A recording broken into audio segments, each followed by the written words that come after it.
Bismillahirrahmanirrahim. Assalamualaikum warahmatullahi wabarakatuh. Alhamdulillah wassalatu wassalamu ala Rasulillah wa ala alihi wa sahbihi wa man tabi'ahu wa mawalah. Subhanaka la ilma lana illa ma 'allamtana innaka antal alimul hakim. Rabbi shrah li sadri wa yassir li amri wa hlul 'uqdatam min lisani yafqahu qawli. Pada momen 1 Muharram ada 5 poin yang dapat kita petik sebagai pelajaran, la ala sabil tahdid, bukan sebagai batasan tapi sebagai iktibar saja.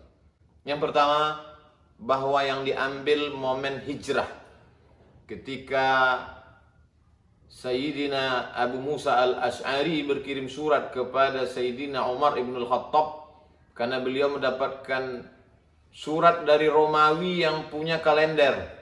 Maka Umar bin Khattab bermusyawarah, masing-masing mengemukakan pendapatnya. Yang satu mengatakan, bagaimana kalau kalender hijrah ini kita mulai dari lahirnya Rasulullah SAW. Ada yang berpendapat bagaimana kalau hijrah ini dimulai dari turunnya Al-Quran. Lalu kemudian kata Sayyidina Umar, al-hijratu tufarriqu bainal haqqi wal batil. Hijrahlah yang memisahkan antara hak dan batil. Maka yang diambil adalah momen hijrah.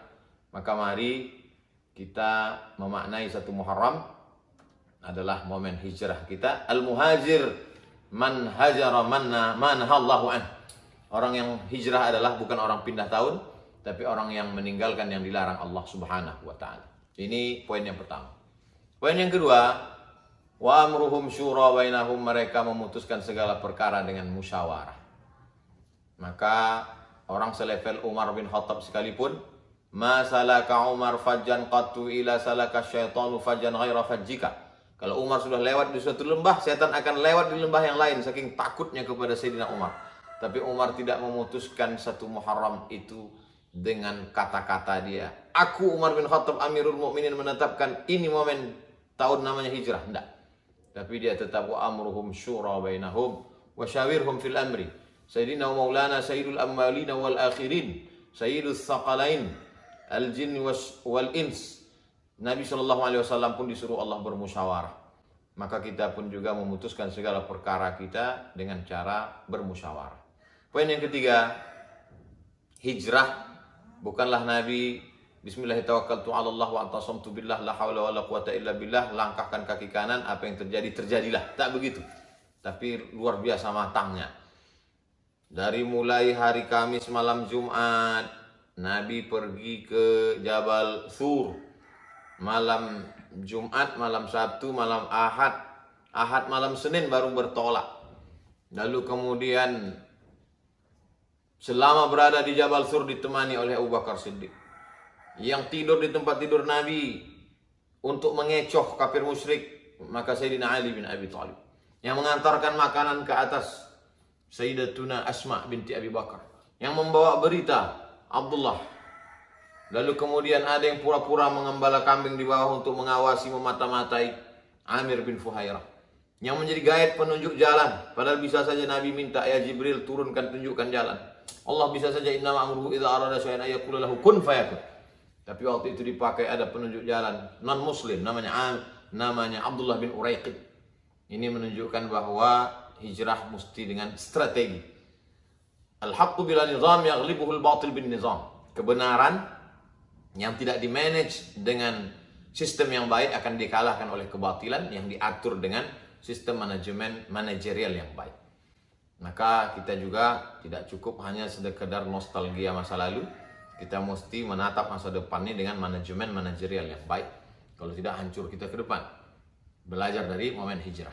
Poin yang keempat adalah menempatkan orang sesuai dengan tempatnya. Sulit, berat, ancaman resikonya mati dicincang-cincang, letakkan saudara kita Ali bin Abi Thalib menemani ke atas sahabat dekat. Semua sudah ada.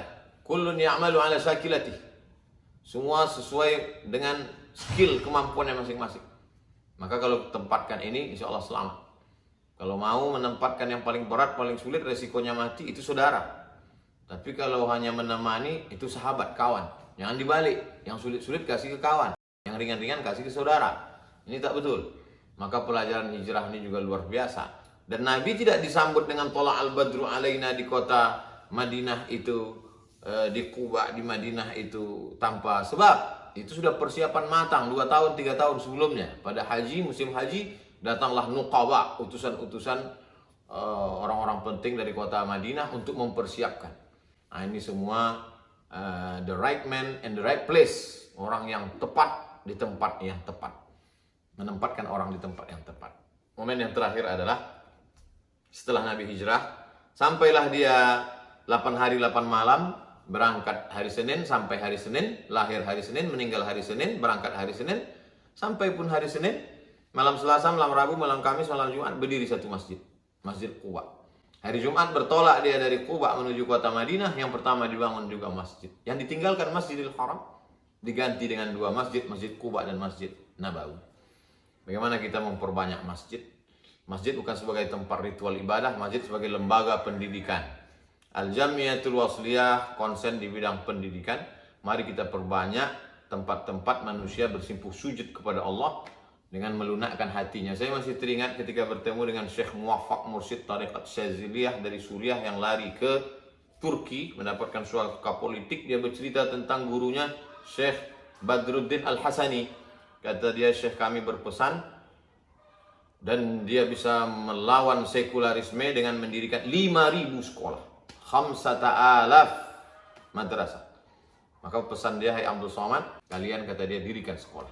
Kalau kita kembali kepada prinsip yang dijalankan oleh tuan-tuan guru kita dulu, Syekh Muhammad Arsyad Thalib Lubis, Syekh Ismail Banda, Syekh Abdurrahman Syihab, Syekh Muhammad Yunus, yaitu memperbanyak lembaga pendidikan. Kita cerdaskan umat ini, kita perbanyak lembaga tahfiz Quran.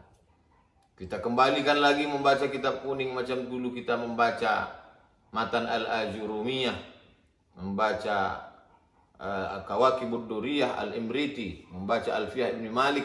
Setelah mereka punya bahan, punya kunci untuk masuk akses, baru mereka masuk ke Al-Husunul Hamidiyah. Baca lagi Ad-Dasuqi Syarah Ummil Barahin. Lalu kemudian buka lagi Bulughul Maram, buka lagi Subulus Salam, buka lagi Jalalain, buka lagi Tafsir Sawi. Kita lahirkan para ulama-ulama supaya selamatlah umat ini di masa akan datang.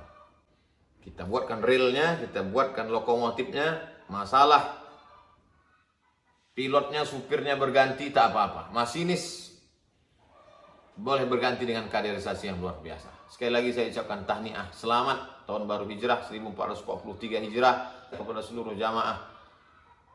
Itulah yang dapat saya sampaikan pada kesempatan yang baik dan mulia ini. Barakallahu fikum. Jazakumullah khairal jaza.